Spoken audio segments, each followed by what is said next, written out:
Hi, this is Lexi and Sid of Hess Van Schlemmer Metalworks and Art, home of the Schlemmer Metal Wolves. We are a small but furious family-run welding, fabrication, and metalworks shop with CNC capabilities and now full-scale powder coating operation.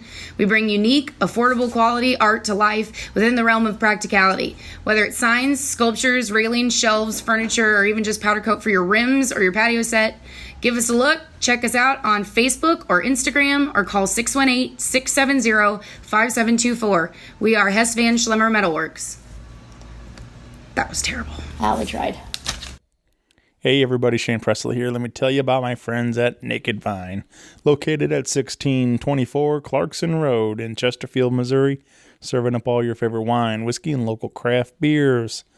Stop by and visit them this week for some live music. Thursday, November 29th, Bobby Stevens. Friday, November 30th, Diesel Island. Saturday, December 1st, Shaky Deal. You can find all this and more at nakedvine.net. Follow along with them on Facebook, Twitter, and Instagram. And mark it on your calendar, December 11th. I return to Naked Vine with my singer-songwriter storytelling showcase, bringing along my friends Langen Newbacher, Devin Cahill, Irene Allen, and Jeremy Essig. It's a 7 o'clock start, $5 at the door. Again, everything nakedvine.net. Thanks, everybody. Enjoy the show. A podcast is kind of like it's like a radio show that's not on the radio. It's on the internet. Does that make sense? Uh-huh. Yeah. That's also like my mom. It makes it sound more confusing, doesn't it? It sounds like this. Hi, I'm Phil Wright with Scandaleros and Alligator Wine. I'm Jack Wright. I'm Phil's child. We're here talking to you about Phillip-A-Looza on Rock Paper Podcast. You know, Dad, this year I think this is a show where afterwards I put you in a home. This is the show where I put you in the box and kick you across the floor. Not again! Oh! Rock Paper Podcast. Rock Paper Podcast. Rock Paper Podcast, y'all.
Highway, oh, you better run for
Hey everybody, Shane Presley here, Rock Paper Podcast, coming to you from St. Louis, Missouri, live from the Dude Zone with Phil Wright and Jack Wright. Welcome back to the show, guys. Good to be here. Thank you. This is cool, man. I was just kind of talking and catching up here a minute before we hit record, but it's kind of become a tradition now. This is our fourth one. We're here talking about Phillip-A-Looza again this year, Right. and which is always a great day, or 2 days actually. But it's kind of crazy to think that all this kind of started as when we got to hanging out the first time talking about Phillip-A-Looza, and now 4 years later we're doing it again, and I always look forward to it. It's always fun to get to talk and hang out with you guys, and I'm glad Jack's become a part of these now too, sitting in and stuff, and now he's now you get your own set. I do. I'm out of my cage. It's a good time. Right.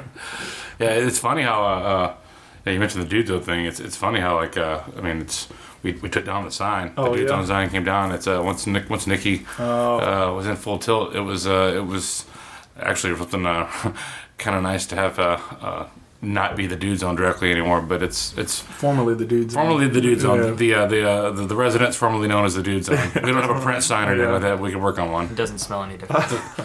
It smells better. It's slightly better. Most hours of the day. It's her efforts, but yeah, it's funny because I think the first time you and I talked about this was at the Halo Bar, Right. When we were sound checking for a gig.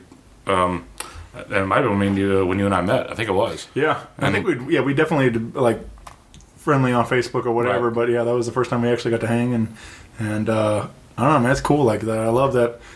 That's where this all started, and we've become great friends since, and especially through always hanging out at Oyster Bar, all the gigs down there and stuff. But yeah, man, it's always it's just fun how this show connected me to so many cool people, man. It's like, that may not otherwise known, and music's introduced all kinds of great people in my life. So, well, it's neat. One of the things I've always enjoyed about doing this show and putting this together is that it really is kind of fun to get to.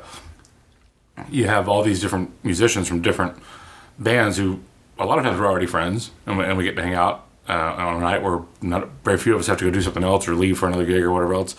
But it is kind of like the unique thing is when you see people who knew of each other, but maybe hadn't played together or didn't talk to each other, or hadn't met, and you see them downstairs in the green room, hanging out, laughing, or talking. And then you find out later they're going to work together, and or you find out that night that so and so is going to sit in with so and so who's never played together before. But this ought to be fun. That's kind of the fun part about it. It's I don't regret at all about the fact that Jack's kind of come up with this whole thing. Some of his first times playing live in front of an audience were playing in front of an almost sold out rock house, playing with, guys that I'm sometimes in awe of the fact that I'm on stage with, and he's getting to play with them too. It's it's kind of the community aspect of the music, which I know you and I talk about a lot, about what this is about, and not just with Phillip-A-Looza, but with other things. We just did the last waltz at Delmar Hall the other night with the Voodoo Players, and and backstage was all these people who are amazing talents, and they're also our friends. Meaning our friends, all three of us sitting here at the table. It's something that's really unique about St. Louis, and I know that you've heard me talk about it a lot, and I don't mean to beat a dead horse, but it really is just something that I value and I treasure in St. Louis, and I think it's something that I know he's picked up on. I know, as we've said before, I don't think it's common in other cities, and something I'll tout St. Louis music all the time for things like that. oh yeah, It's something I'm really thankful to be raised in. Basically, Sure. this community of awesome people and musicians, and I'm never not geeked out to play with any of the people I get to play with, and you get to talk to them and kind of hang out with them because your dad's friends with them, and they're all amazing, loving people, and that idea of don't meet your heroes kind of cancels out because everybody's just so awesome and loving and nice. So Well, they've also done a pretty good job of treating him like one of the guys too. I appreciate that. When the few times he's stepped in here and there, they'll call him, like we all do to each other when you call each other out, and that's I'd want him to treat him that way. I'd want him to be treat him like one of the guys and one of the, like anybody else you'd be on stage with. And I'll cry for a little bit. Yeah, it's good. It was only $50 for the therapy. You're good. So. Well, we got Phillip-A-Looza coming up again on December 7th and 8th at Old Rock House. If anybody Can you give a quick, Sure. like, explain anybody that's been missed the last 13 years what Phillip-A-Looza is about again? Yeah, so you mentioned the dates, December 7th and 8th, the old Rock House. We do this, it's named after my father, Philip Wright, who we lost to Lou Gehrig's disease in 2006. My dad was everybody's dad, was all my friends' dads, and loved music and turned me on to a lot of music, and I turned him on to music that maybe he didn't like. A lot of the stuff that I found that I play live now is stuff I found in his jukebox that he had at the house. And, we planned it while he was still alive. We wanted to do something kind of as a celebration and to raise money to help fight Lou Gehrig's disease or ALS. And, he just deteriorated very fast, and he was diagnosed in January, and we lost him in May that year. And the first Phillip-A-Looza was that December. And so it was at the Lucas Schoolhouse. That's how I met Dave Jameson, and we put it together, and they got behind it, and we had maybe 150 people show up or something, but had a great time and had a fun lineup, and it's just kind of taken off since then. And we moved it to the local chapter for the ALS Association here in St. Louis. A portion of the proceeds goes to benefit that. Which helps with research as well as support for families locally that are battling ALS. Just a brief bit about the disease. ALS is it's a neurological disease. It's 5 to 7,000 Americans are afflicted with it every year. There's no cure. It's always terminal. You're basically, the best way I've heard it explained is that it's like your brain goes through and turns off the light switches all over the house, and your body deteriorates, but your mind stays the same, which is part of the tragic part of it. And it's always fatal. I think the reason it might strike home with me is not only my dad died of ALS, my grandfather, my aunt, my uncle, and my great-grandfather, all on my dad's side, all had the same thing. And it's not supposed to be hereditary. Less than 5% of cases are hereditary, but it was such an aggressive form. They several different medical journals came and documented my dad's case, tracked it. It was such an anomaly, really, the way that it went down. And I think I made it worse in some ways that we knew what was coming the whole time. And you kind of know what's coming with it. But that's the only downer part about it. The funny thing is we don't make, as you know, you've been there before, we've all been to fundraisers where it's, you're already here, you already paid your ticket, you're already getting for the entertainment, you're already done the auction. Now we're going to guilt you for more money. We're going to show you videos and pictures. And people have asked me to do that over the years, and I refuse to. Right. It's when you're there, as you know, it's a party. Mm-hmm. It's just, you're there for a concert with some of the best local talent St. Louis has to offer. And you will never know that you're at a charity show other than the little bits of information that are left at some of the tables and the fact that there's a silent auction going on. And outside of that, it's just one big party, and it's 2 nights. Excuse me. It's kind of in the last couple of years since the last waltz thing has taken off, I was telling Sean today via text message that the last waltz thing, Phillip-A-Looza, and then Rap Extravaganza all kind of takes me neatly right into the holiday season, and it's kind of how I mark this time of year. It's like I look forward to it all the time, and it's kind of become a thing where, thanks to the help of my friends and the people that are involved in it, it's become something that kind of once it's set in motion and it's put in play, it runs itself. Schlafly does a great job of sponsoring and helping us do kind of the title presentation for the whole deal and a lot of the promotional materials, and it's been a blast to put together over and over and over again. And I was driving to somewhere with Nikki the other night and was talking about grand ideas for the 15th year in a couple of years, and then for the 20th year down the road, what we want to do with it for that. And it's and I've said it before, at some point in time when I step away from this, as far as the management side of it, I want to turn it over to Knucklehead here and let him take off and run with it. Right. And it'll be a whole different generation of guys that would be coming up and players around St. Louis that would be a part of it. That's my long term. Thanks, man. I'm handing you it's like when LaRusso left and handed Matheny the keys to the car. And then it is Matheny. Thanks for comparing me to Matheny. Just don't screw it up like Matheny did, all right? That's all you got to do. Avoid that part. No, don't. But on a serious note, it's really cool to we go through this family tragedy, and we all lost my grandfather who meant so much to us, but seeing my dad bounce back and put together an amazing concert that brought our family together and also just people around St. Louis together, and like you said, make you happy. And like that's such a cool thing to experience as a little kid, and like you want to go every year, but obviously I was very small. But now that I'm older and I get to be there from setup to almost tear down, and just see a family of people coming together every year, it's really awesome. Yeah, It's funny because you were asking to go when you were, well, he passed away when my dad was 4, or my dad passed away when Jack was 4, and I think when he was 5, he started asking, well, why can't I go? Why can't I go to Phillip-A-Looza? And keep in mind when he was 10, he also couldn't believe that I was taking his mom to a fish show and not him, and I'm still angry. He never got quite what was. Now you take Spanky. Yeah. So, you're not quite there yet, buddy. Trust me. You buy your own fish tickets, you can go. So.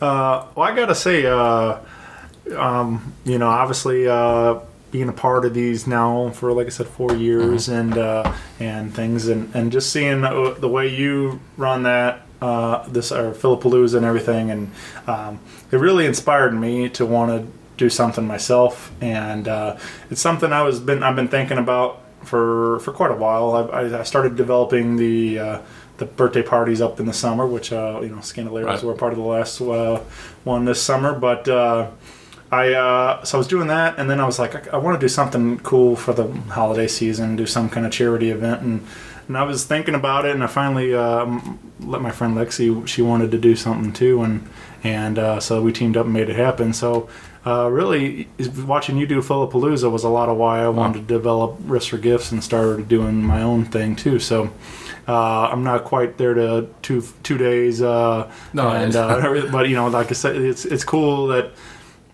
You kind of, like I say, give me the initiative to want to do something to give back and, give back to charity, and especially local, keep it all here in St. Louis. I invited a bunch of my friends, and we all had a great time last Saturday night. It was really a bummer that we had to go against last Waltz. That was the dates that I was given. I tried to make the best of it, but again, like you were saying, how that felt for me, like that was kind of the kickoff to the holiday season. Mm-hmm. We had Thanksgiving, Black Friday, Saturday night. We were celebrating that show. So, it was. I'm hoping to make a run at it, making it an annual thing too, and build it up every year, and maybe we'll be celebrating 13 years, and whatever. It's like you're saying, you're thinking about 15 and 20 and all this. Like that's where we're at right now. I mean, we're not thinking 20, but like we're just now excited about the next one. Like how do we build that one up and stuff? Right. So, well, first of all, that's. That probably means more to me than you think it would. I don't think I set out with this being like an ambition by any means, but over the years I've had people come to me and ask me about ways to put together benefits and fundraisers, and I still have no idea what the hell I'm doing. I'm making it up as I go along. Smoke and mirrors, but it's if Phillip-A-Looza has inspired other people to want to do things to give back to the community, then I think that's a legacy that I can truly think my dad would be proud of, to know that something he had a part of, that his name was attached to, would mean more to him than probably anything else. That's he was. Anybody that knows that he was a giving and loving person, and if it's inspiring people to want to do things to try to, help out their community and to make things better for their fellow man, then I think that's the most important thing. And it's a labor of love. It's work, as you know, it's work, and there's a lot of legwork to it. But man, it's fun, and when you get to see your friends kind of kicking in again. The funny thing is, there's not a guy that's going to be on stage this weekend. Maybe one or two total that met my dad. It was just a different time in my life, and my kids were younger, and I wasn't quite as involved as I am now. But my dad would see music with me, and growing up outside of Memphis, music was a big part of our life, and I think that I don't know. I think that when I talk about him as much as I do talk about him, that I've carried on some sort of part of whatever that spirit was that made him who he was, and I see it in Jack, and I think it comes about with what the spirit of Phillip-A-Looza is about. So if it's something where it's inspiring people to do something positive for their community, then I think that's that's the best I could ever hope for from any of this. Yeah. So.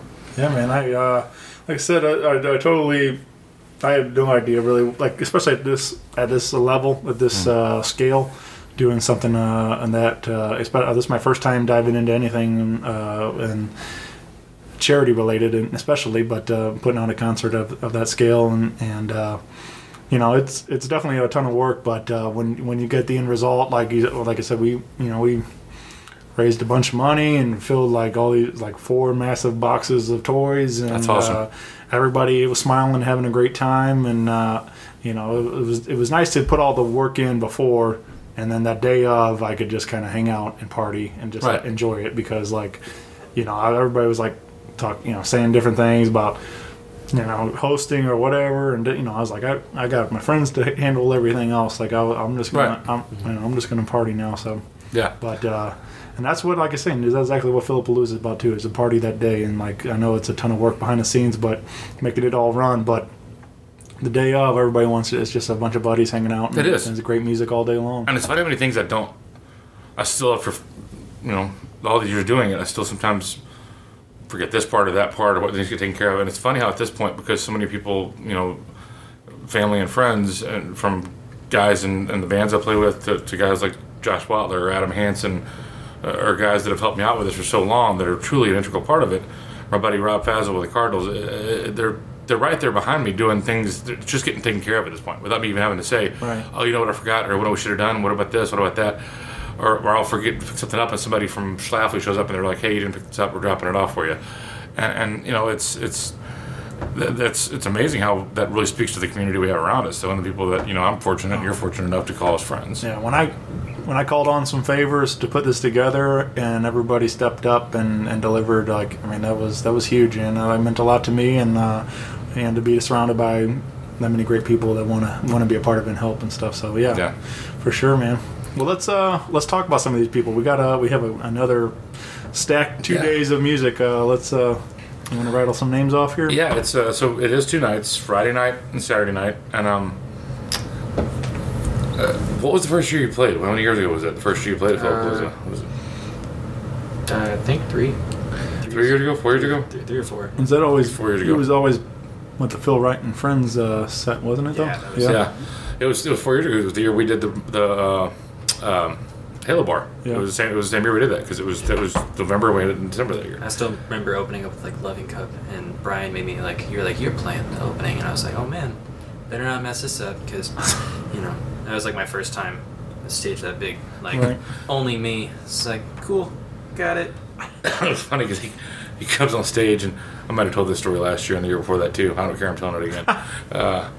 He comes on stage, and it's one thing to think you're playing in front of that many people, and it's another thing to get up there and turn around and plug your amp in and look up and see that many faces and people in the audience. And I introduced him, he came up, and he turned around and he was smiling real big, and all of a sudden I realized he stopped breathing, and he was just frozen. And I put my arm around him. There's a picture of us somewhere. That might even be over there somewhere. But there's a picture of us somewhere. I got my arm around him like this, and I'm saying in his ear, "Breathe. It's all cool." And the thing was, I was obviously scared about the amount of people, but I was more frightened by everybody else on stage with me. I was like, man, if I bomb in front of all these people, that's gonna suck. That doesn't change, by the way. Right. We were driving to I don't want to talk about the lineup here, but that doesn't change, because I was driving to Del Mar Hall Saturday with Nikki, and bless her heart, we had to listen to the same songs over and over and over and over again for a few days, because I'm like, I told her, she goes, are you nervous? I go, I'm not nervous. I'm excited as can be, but and I don't really, this sounds bad, but I don't think about the audience.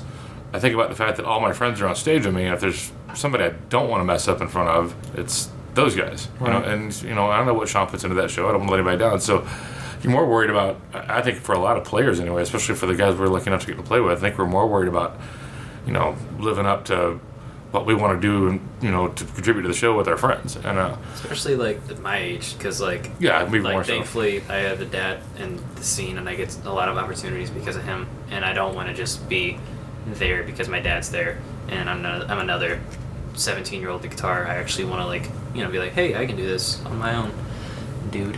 So.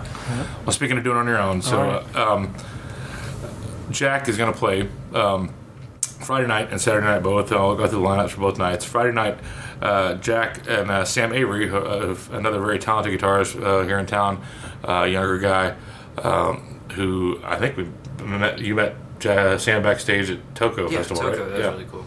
They were like, I'm like, you two should talk. I'm gonna go set up, and Anyway, so Sam's been coming over. They've been rehearsing. They put together a couple of sets of music, and I think they're going to start trying to play together somewhat regularly at Naked Vine and places like that. Yeah. But so Friday night and Saturday night both. Jack and Sam are going to play a short set to open both nights at 6 p.m. Friday night. After that, we have Cluster Pluck. Our good friends Cluster Pluck. They've done it. I lose track how many years people have done it at this point. Buddies of ours have done it the last few years as well. Do you have a story about Cluster Pluck? I do. I think 2 years ago, you were doing a podcast with Cluster Pluck in the basement of the Rock House the day of Phillip-A-Looza, and my dad hands me 2 Deer Bricks bags filled with bottles, and he goes, "They're doing a podcast downstairs. Don't be loud." And I was just like, "Okay, you're handing me glasses, cool." But I walk down the stairs. You know how the steps are like dark, and I trip and I kind of eat it down like half the stairs and don't break the bottles. But then I get up and I'm like, I don't know, they made noise, and I walked in all self-conscious. That's what I think. If you go back and review that tape at this point, you probably can hear the clanking, crashing noises of Jack falling down the steps with bottles of whiskey. So it is funny sometimes what gets caught on the mic on some of these, for sure. Yeah. It's no doubt probably somewhere in the background there. And then our friends the Groove Liner. Next up, one of the things I'm proud about the whole show is always the fact that we have a very diverse lineup of different types of music. So we go from an acoustic duo to kind of a whiskey-soaked bluegrass to really funky, like a Latin-tinged soul and funk stuff. After that, one of my bands, Alligator Wine, doing the Grateful Dead thing, is up. And then Falling Fences is after that. And Sean and Joe have done... I lost track how many they did. I should have counted the posters around the house for all the back, but I mean they've done it for so long. I kind of lost track of it. Falling Fences is next, and since we put Falling Fences together for the whole thing, it just makes sense to do the Voodoo Tom Petty setup after that. So we'll have a brief pause for the cause, and then Voodoo Petty will come up, and then I can't think of a better way to bring out the rest of the night with Big Mike and the Blue City All Stars, kind of soulfully funking your way out the door. So that's the Friday night lineup. Saturday night, Jack and Sam open again, and then Lee Osborne and friends with One Way Traffic. This will be their first time, and as this conglomeration's configuration is a lineup, but I'm positive most of the guys in the band have played in different lineups in the past as part of Phillip-A-Looza. I'm excited about the River Kittens. They've never played it before. Got to know Maddie a little bit and some of the other girls. And if you've missed them before, if you've never seen them, this will be their first Phillip-A-Looza. I'm excited about them because they bring a touch of class and harmonies that maybe the rest of us knuckleheads don't quite pull off. So after them, bringing back down the level of class and harmonies, the Scandaleros will come up next and do our set. And then follow that, one of the older veteran bands from Phillip-A-Looza over the years, as well as just St. Louis royalty, Jake's Leg, is after us. The Funky Butt Brass Band after Jake's Leg, who again has done this for so many years. I've lost track as well, and dear friends of the family as well. And then Mom's Kitchen doing the Widespread Panic thing to close down the night. It's every bit as rowdy and silly as it sounds like it is with all the people that are involved. And again, I like looking out at this list as I'm looking at it right now. I'm literally thinking about the people who are in each one of these bands and how much I dig all of them as people, and how lucky I am to call those guys all friends. I mean, it's it's just, as you know, it's a really good hang downstairs in the green room, and sometimes I forget that I've been sitting down there for as long as I have, and I'm missing the other band that I wanted to see or whatever else, and so I have to remind myself to get back up there and catch it. But yeah, man. And so like I said, December 7th and 8th. Tickets are available now through MetroTix. Through MetroTix, and so we're doing $15 per night, or you can do the 2-night special for $25, which I'm not great at math, but I'm pretty sure that's a better. I'm pretty sure it's a better deal than paying for both nights separately. So, $25 for the weekend pass, $15 per night. We'll have silent auction stuff for both nights as well, including Cardinal stuff. Tickets, concert tickets, some merchandise from the bands, different things back and forth. We're still working on some of those lists as well. But we'll have 50-50 raffles and just all the fun you can have for 2 nights straight. And so knowing that you're, I don't know, like I said earlier, if you do enough charity events, and we've all played a lot of charity events, and sometimes they can become kind of a drag. And I like knowing that in 13 years, nobody's ever told me they didn't have an awesome time at this thing over and over again. It's never felt like we're never going to guilt you into asking for more. You paid your fee to get in. We're going to give you a great concert. Yeah. So that's all we're looking to do. Yeah. So that's a heck of a value for sure. And like I said, it's all for a good cause. So Right. you can't beat that. But that's a whole lot of the talent on stage for $25 for a weekend. Like that's crazy. Like I said, it's just hanging out with the people we were there with this weekend for the 2 last Walt shows we did. I'm looking around. I'm like, they're playing that weekend with us. They're playing that weekend with us. They played 2 years ago with us, and it's, I don't know. Sometimes I have to pinch myself because I can't believe that I get to play with people I get to play with. But I was in New Orleans not long ago and was talking about a musician there and talking about the fact that they all kind of intermingle and play with each other back and forth in different settings, and I was like, that makes total sense. St. Louis is exactly the same way. Yeah. We have a lot of things in common with that city, and it makes sense that carries over. So. It was a nice thing too. Not to make about me again, but after Riffs for Gifts and everything went well, and everybody's like, "Hey, we want to do it again next year." And I'm like, "Isn't that great?" That felt that was the best part. Was like, you got so many repeat guests that want to come back and do it again next year because they had such a great time. So yeah, it's still and you mentioned this already, but one of the things you'll do is you'll sit down and we'll do this. After I get through the holidays and everything, I'll sit down with some of the guys that helped me put it together, and I'll be like, what went well?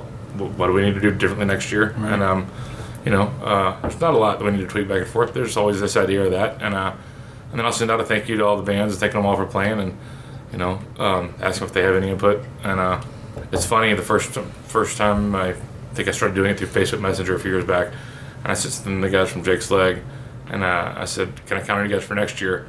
And Joe Trunco, the bass player, sent back, already got it on the calendar. Nice. And it's when you know that it's kind of become a something that several of the bands kind of expect to do, and again, I feel bad if anything because I'm proud of this part. I won't lie. I'm proud of the fact that I get asked by bands routinely. Do you have a slot open? Can you add us? Can you add this? Can you add that? And it just has nothing to do with their abilities. It has nothing to do with anything else. I try to add somebody new here and there every year as much as I can, but there's only so many time slots, and I try to be loyal to a fault, and in the sense that if I can keep going this direction and keep adding some fresh blood here and there the way I can, year in and year out, then that's supposed to be the plan, right? It's supposed to be continue to grow, but stick with the people who help you get there, and it's hard to believe that there really is this much talent in St. Louis, and at the point where I could really put together a third day if I wanted to, but I could. I could do a third day and put together a third day of a line, and I'm sure the guys from the Rock House are cringing when they hear me say that. I'm not talking about really doing this, John. Don't worry. But or Tony, I promise I'm not talking about doing this right now. But I could do a third day with a stacked lineup easily, and know that we could put it together, and that's that grows with time. And like I was saying with the Riffs for Gifts thing, I mean, I told you this through Facebook Messenger. If it had been the Del Mar Hall show and I wasn't already on that, we would love to be a part of it. And sure. And keep us in mind for next year because I know we'd love to do it. And we had a blast doing the birthday party, and he played with us too. Yeah. And we drove to Florida after that. Yeah. We waited out to Florida that night to go that way after that. Finishing Call to Arms and the crazy lights and the horns and everything, and then I was like, yeah, that's awesome. And then, okay, let's get in the car. Let's go. Drive to Florida. Yep. Yeah. But and you'll do the same thing. You'll sit down. You probably already started where you're like, hey, that was great. Here's some things I think I learned and I want to do differently going forward. And and I've told you this before. I'm always here to be a resource if you have questions. If I have anything I can help you out with, let me know. But it's yeah, me too. I will say this. I'm not trying to embarrass him or you either one. But I mean, when we were trying to plan the trip and everything for around the birthday show. Jack was coming back from a previous trip with his girlfriend's family, and I was like, you can either get your stuff ready to go before the night before, or we can go, down to the show with me or whatever. And he goes, I'm going to get it done the night before. I want to plan on Shane's birthday show. And he's like, that was important to him. He wanted to do it. And it was, so I was like, it's sort of presumptive of you to think that you could just hop out and play with us, but I guess, okay, yeah, you can. I'm coming on that stage with you. Exactly. Like that year my mom did. Remember when Gigi did it? No, I wasn't there that year. You weren't there? No. That was the year before. Yeah, guys are yelling like, "Phil, get your mom off the stage." She's back there playing Pat Kay's skillet on top of his drums. She's like, "He's got a skillet." Thanks, Mom. But Feel. That's what we're gonna hear. it really is. That's actually the year where the feel thing started. It's my mom that started it, so that's how she talks. So the southern twang comes out. But no, it really is a family event for as far as my family goes. My mom was at the show Saturday and was in somebody, one of the guys said something nice, thanking me for putting this together, and said they love me or whatever, and my mom's like, "We love him too," and all stuff like that. So I love your mom. I got a Your kick out of seeing her. tremendous. Yeah. 10 out of 10. Yeah, I got a kick out of seeing your mom. I even think it's funnier the times when I see her when you're not there. Oh yeah. Yep, and she's Yeah, I think she went to that the one maybe this one before it with one of the Voodoo Blues Brothers shows without me, and went down there and got covered in beer. I'm not sure that's going to be a thing going forward, by the way. But the Blues Brothers show will be. I'm not sure what we're going to be able to do about the beer tossing. It didn't go so well. Up and deal with it. Yeah, I have to find some sort of audibly clear plastic covering for everything. But Right. it was, We mentioned Blues Brothers and the Alligator Wine, Scandaleros. You do a lot of different things along with all this, but we do have a couple other shows coming up to close out the year. We mentioned Breaststravaganza, kind of big holiday party. You're always a part of that as well, which is another big one coming up again at off Broadway this year. Mm-hmm. They're doing 3 nights this year. They're doing and 2 matinee shows, I believe. So, and I would like to say that their version of Rudolph the Red-Nosed Reindeer, that's the definitive version. There's no better version. It's so good. I finally got to make it to one last year. The year, so I guess I was 16. I was gonna go, and then there was like the blizzard. oh yeah, And I end up, and I had something. Something else was going on, so I couldn't go to the Saturday night, but I went to I went to the matinee show, and so I got the PG version of everything in front of the children, and had a great time. But then last year I finally got to make it to the real deal, and in my PJs and everything, and had a real good time. I brought my wife, my brother-in-law, my mother-in-law, my mother. So yeah, we all big family event and had a great time. Didn't Ron get snowed out of it that year? the year the blizzard happened. Yeah, Ron Sykes got stuck in traffic for 6 hours, right. And Matt Henry had to hop over and play drums. Luckily, he knew every song backwards and forwards and reversing on percussion and killed it. But it was, those guys are pros. It's and as you know, now you've been to the adult version of it. It's once you go once, you won't miss another one. Oh yeah, for sure. It's Can I go this year, you know, the matinee. dude? Yeah. Just give me Are you 21 yet? No. Did I miss a memo? Was I at the Did I last get a Wall fake show? birth certificate? Yeah. Really? Okay, yeah. Don't beat your privilege here. Yeah, the brass tapping is a thing, something that that you just I mark my calendar that Phillip-A-Looza this weekend, brass extravaganzas. It's something unique, and it speaks again to the people who are behind it. I mean, and if you're not in whatever holiday spirit to whatever God you serve or whatever ethos you practice, religion.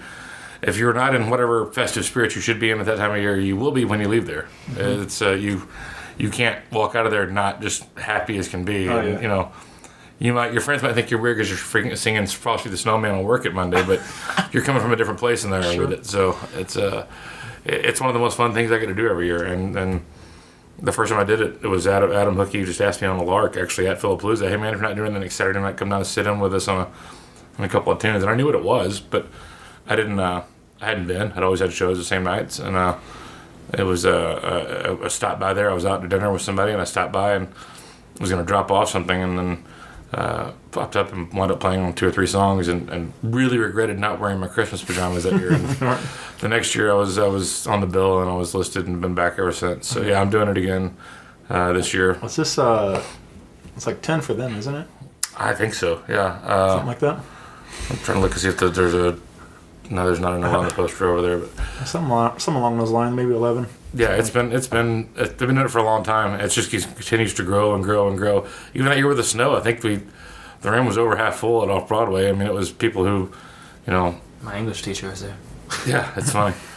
But yeah, those guys are just just some of the best dudes you can work with, and super professional, and it's a blast. I mean, it's if you can't have a good time wearing Christmas pajamas and singing soulful version of Christmas tunes and eating and drinking ham and champagne combined together backstage, and mixed with donuts if you really want to go professional level with it.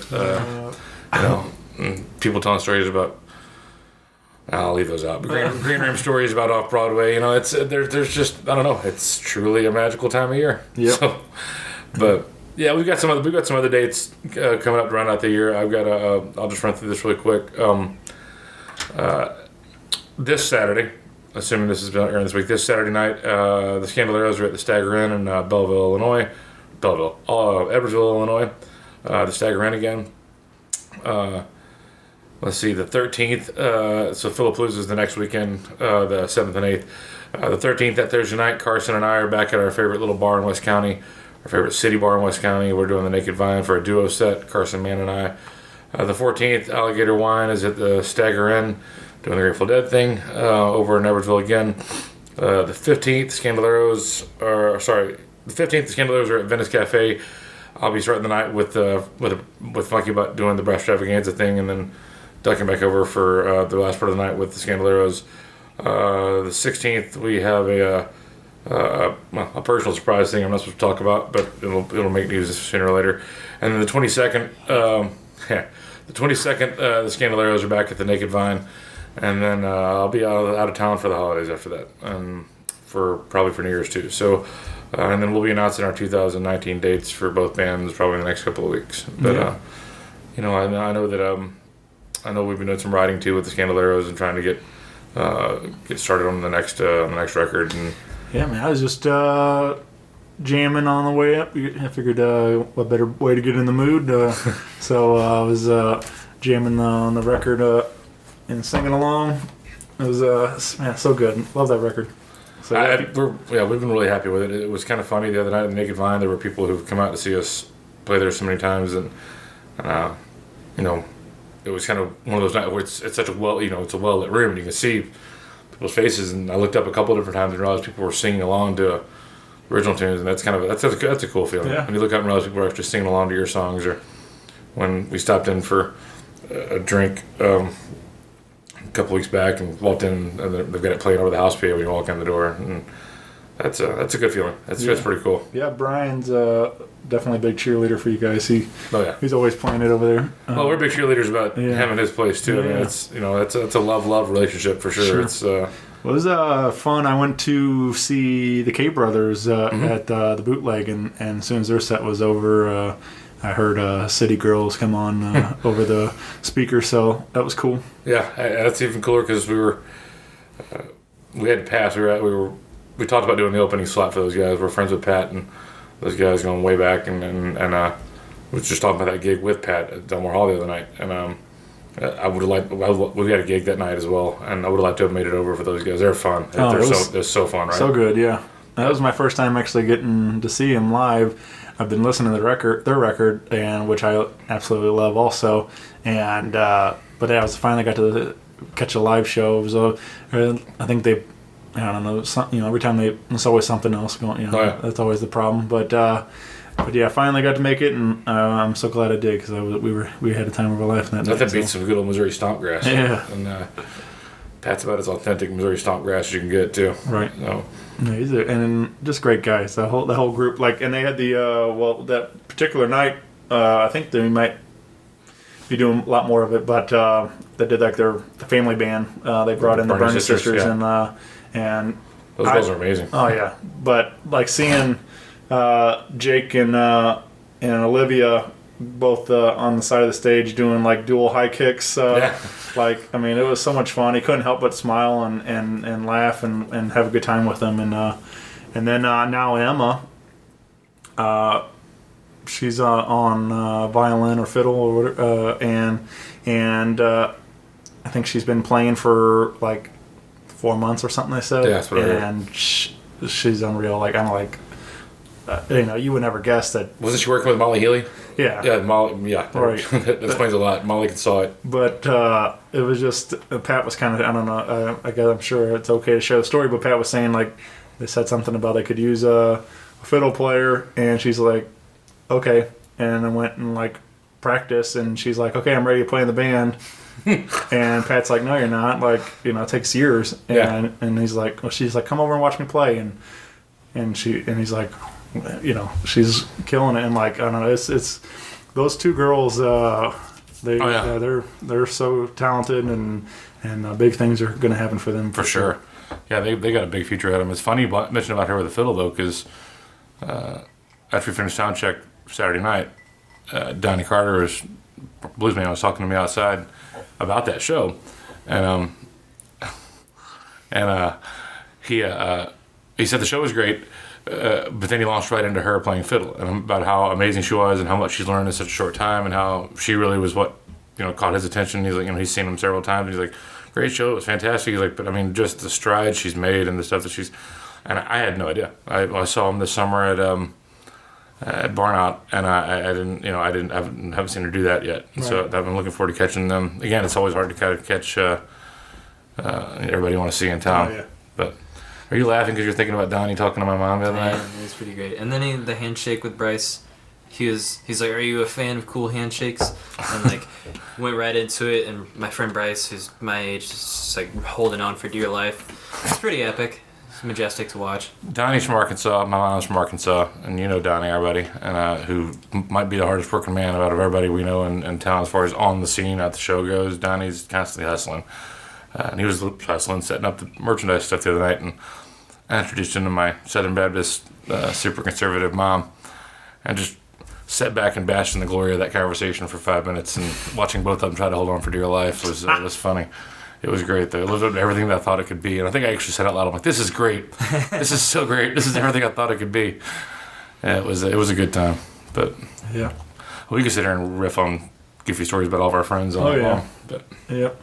I did want to bring up, not to bring it back down, but I did see an interesting piece since we just celebrated Thanksgiving. I was hanging out at my mother-in-law's, and we, watching the football game, and the Saints played, and there was a big piece for like halftime over on Steve Gleason, who's battling ALS, and I don't personally know much about. I mean, besides the conversations we've had, but and getting to see some of it, but like. It was interesting, some of the stuff they showed with him, and I guess he's lost a lot of his motor skills, but like you're saying, the mind's there, and he can controls his keyboard with his vision and with his eyes. I don't know how it works, but he was typing stuff using his eyes, and it was really crazy. But I don't know, it was an interesting insight into some of that world that I don't really know a lot about. So. It's amazing how the Gleason story is fascinating, and the movie.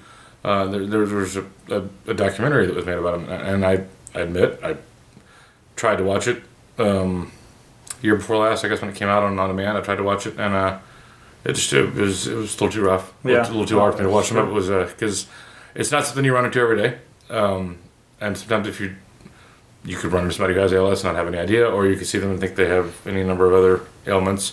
But to know that he's battling literally the same exact track that my dad and so many other family members were on was a little hard to watch. I didn't get through it. And but another story, and I know it well.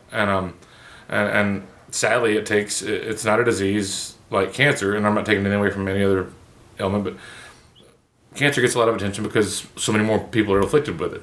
And we all know somebody who has cancer or has fought cancer or has died to cancer, or, died because of cancer, or has survived different forms of cancer. It's funded, and it ought to be. It's funded and it's researched, but it's something everybody's aware of. ALS is something because it's 5 to 7, like I said, 5 to 7,000 Americans. It's something that is underfunded, under researched, and as someone who's watched what that can do to somebody, I have no choice but as a person of faith to believe that there's got to be something out there that's a cure that they can figure out. There's got to be something out there that can treat it, can reverse the effects or stop the effects. And there's been some advancements made. There's been advancements made just since the ice bucket challenge a few years back. I know it kind of became like a social media joke after a while, where people started kind of spoofing it. But it raised a lot of money, and that money directly led to, there's been multiple articles published that led to different medical advancements for 2 different drugs that were waiting to be approved. I believe that that one was slowing the process significantly. Another one that was in the early stages that were showing that it completely stopped different things. So sadly, it takes a mass media approach or a celebrity like Steve Gleason, somebody who's wasn't necessarily a celebrity in his sport, was a respected player, but his story has made him incredibly famous because of his story and because of the attitude where he's sort of gone after, kind of wanted to kick the disease's ass, so to speak. Sure. And his toughness has made his story worthwhile. That and Major League Baseball has done a lot in the last couple of years. My mom was just at the Baseball Hall of Fame in Cooperstown. There's a whole exhibit at Cooperstown now about Lou Gehrig's disease and about baseball's involvement with strikeout ALS. And it's not going to get the attention, or should it, that something like a cancer or another type of ailment or disease does. But anything you can do to bring, we'll never raise enough money what we do for this thing to fight it all off, and there's expenses to go with it. And but every little bit helps. But those big moments like that with guys like Steve Gleason, whether I can make it through the move or not, plenty of other people have. And that story being aired on Thanksgiving Day, which several people had shared with me about it, that draws a lot of attention. And that's somewhere around the 4th or 5th year, I started realizing, that there's that moment of clarity where you're like, all right, this probably isn't going to be the thing that's going to lead to the cure. But if I can maybe shift the focus to being more about making people aware, so that when they see an opportunity to help out or to contribute or to donate or to support a neighbor or anything like that, then that's what we're doing. So a big part of our cause is definitely to raise awareness. And when you have a mass media piece like a Thanksgiving Day football game where they focus on that story, and they did a similar piece last year, I think it was last year, during a playoff game where they talked about it. And I know that got shared on Facebook a lot as well. But as you saw, probably, I didn't see the piece, but as you saw, I'm sure it's hard to watch because, like you said, the mind is still there. Sure. And it's hard to understand. My dad got sick, and it was, you're given 3 to 5 years when you're diagnosed. You're told you have 3 to 5 years, and my dad was gone in 5 months. And in those 5 months, he lost, and he wasn't a big man. He was lots more than me. He was 5'8", maybe 175 pounds, 165 pounds. He lost 70 to 80 pounds in those 5 months. I mean, it's heartbreaking to watch somebody who's as vibrant and full of life and as strong and healthy as can be debilitated so badly by something that ravages you. Truly, just does what it does. It's one of the cruelest diseases I can imagine, and you're trapped inside your body, and while it's failing on you. So, if there's, I choose to believe, I guess, that there's a cure and there's a treatment out there, and it's just a matter of that one brilliant person who stumbles into something accidentally and figures out that this connects to this and goes with that, and you add a little ketchup to it, and boom, all of a sudden it's, we've got the cure. And that takes time, it takes money, it takes research, it takes people being aware of it. So that's it's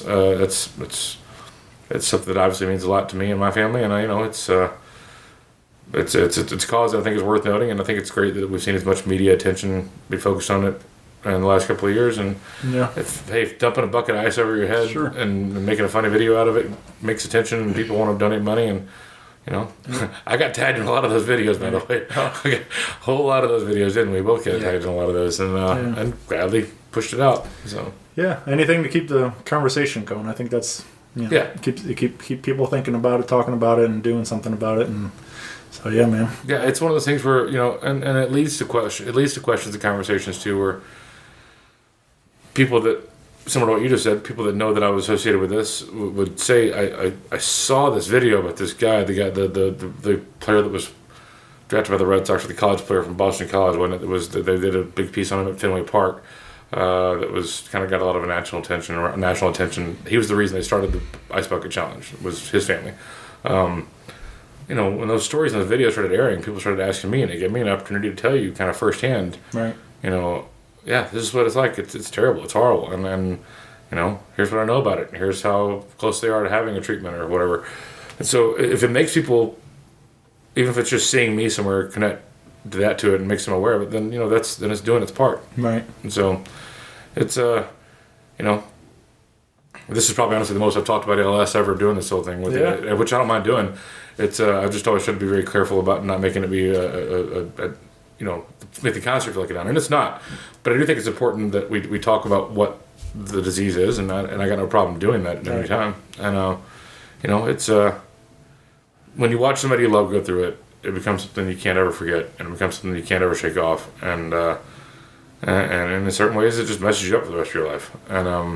And you can either choose to be messed up and sink into whatever you sink into, or you can choose to be messed up and be like, I'm going to throw a ridiculous ass party with all my friends and raise money for this and do it in a fun way. And it's I realized early on I had young guys watching me and how I was handling this thing, and I wasn't always perfect. I had plenty of nights where I did bury myself in whatever I buried myself into, and it's I try to do it the right way. I try to do it in a sense where we're doing something positive and doing it in something that's going to be uplifting and the best thing I see about it every year is my dad would have a blast if he was there. Yeah. If my dad was there, he'd be right in the front singing along and laughing and cutting up, and downstairs making fun of us for doing knucklehead stupid stuff. And he was that guy. And so it's like, if that's, I can say every year when it's all said and done, hey Dad, you'd had a blast. That would have been fun. So yeah. Well, I'm glad you shared all this with me. Like, a lot of why I do this show is because I want to learn, and so that's exactly. I mean, I don't know a lot about ALS, like I said. So if I can learn a little bit through you, and then maybe somebody else is learning, and keep keep it going. So yep, for sure. But grab those tickets again. Come party, and at Old Rock House, December 7th and 8th. Like I said, we listed off tons of great bands that you're not going to want to miss anything. Get there early. Come see Jack's set with Sam opening up each night. And I think we're going to close this out with a little something. Oh, yeah, totally. Yeah. One of your songs? Yeah. We're going to one of Jack's songs. Yeah. Give him a little. It's called Air Mattress. All right. We'll check it out. And yeah, man. That's another thing. Like, I don't know, we didn't really kind of get into it, but the fact that you kind of made your debut on this show last year. Yeah, that's an opportunity that Jack is walking away and talking as he speaks right now, facing the other direction. He's coming back. I'm narrating for him as he approaches. That's something I've learned from my father. Is the art of walking away, still talking, expecting you to think that It's funny that Nikki does the same thing as she didn't grow up with this. Oh, man. We are now currently struggling with the dining room chair, and So what's the song called, Jack? the song is called Air Mattress. And it's about your trip to the water slide? Totally. That's 100%. And please don't fall on me. The shark almost fell. Oh, dear Lord. That was our first Dudes on Purchase, wasn't it? Yeah, it was. Man, that thing took me out. We have a shark statue. Talk about a story. You're welcome. Yeah. I'm just thinking about Jack falling down the stairs again. Like, Yeah. thinking, him falling in 2 episodes in. So Yeah, yeah. It runs in the family. It's the Chris the podcast just taking me out left and right. Yep. The shame of just laying on those stairs, like, could they hear me? Come on, man. Get one job. I'm gonna go back and listen to it now. Have fun. If you find it, you ought to splice it into this somewhere. Just a clinking noise. Yeah, Make it that day. I'm gonna move away from the mic a little bit. puberty So it's not so loud. in my voice as I fell. Alrighty, this song is called Air Mattress.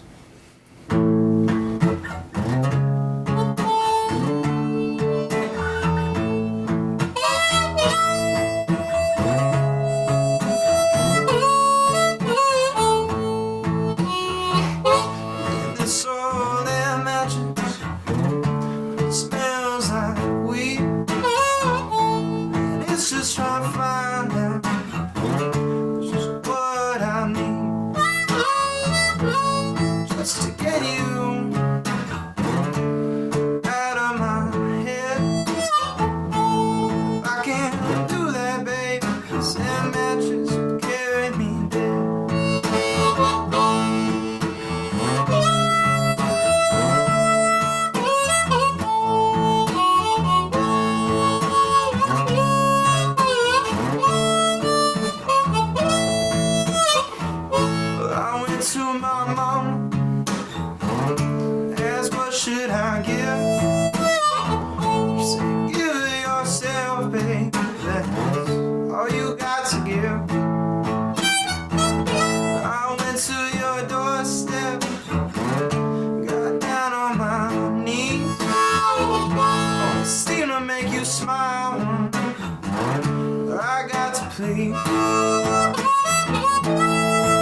took your hand, 'cause I thought I should.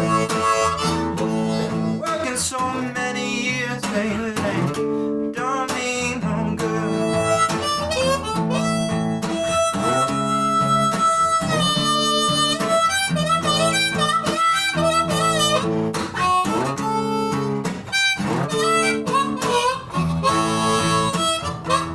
I think I'll follow Muddy.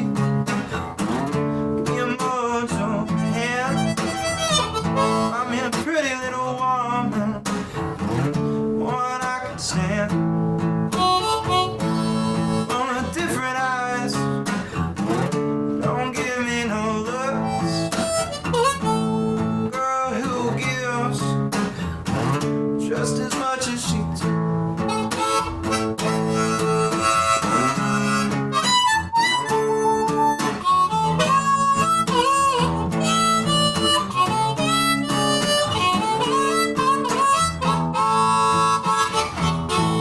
In this old mattress, it smells like weed. Yeah, this is how I find everything. It's what I need, just to get you out of my head.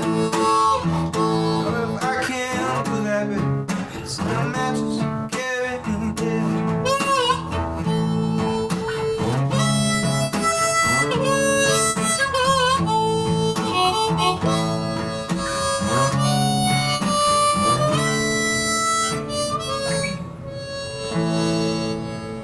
Rock Paper Podcast. Rock Paper Podcast. Well, yeah, that was it.